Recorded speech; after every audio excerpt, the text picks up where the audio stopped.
Araw sa palengke.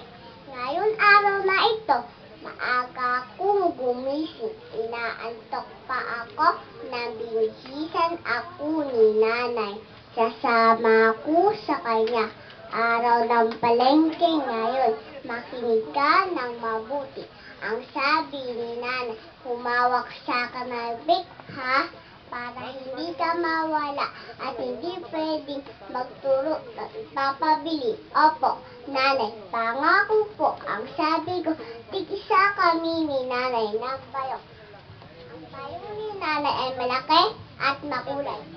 Ang payong ko naman ay maliit at kulay lang. Ang ingay sa palengke, nagsisigawan ng mga tao, pero hindi galit, masaya. Para ang lahat ay nagkakakilala. Suki! Suki! Bigyan sa akin suki. Hindi ko gusto ang amoy karne, manok, at isda.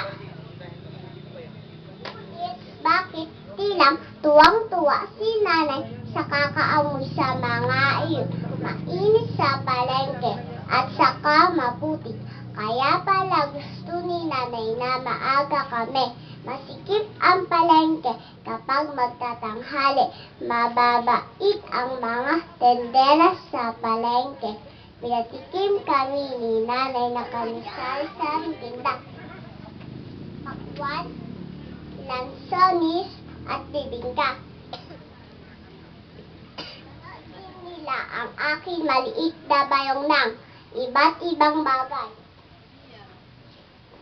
Maraming makikita sa palengke.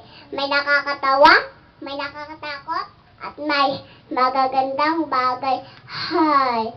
At ang ganda ng isang munting pulang kalan na may munting palok. Ang sarap magluto-luto. Pero may pangako ako kay nanay. Pagod na pagod kami ni nanay. Mahirap palang mamalengke. Pagdating namin sa bahay, tinulungan ko siyang iligpit ang aming ipinamin. Teka! Parang pamilyar ang hugis. Parang isang munting kalan na may munting palok. Salamat, nanay. Salamat po sa pakikinig.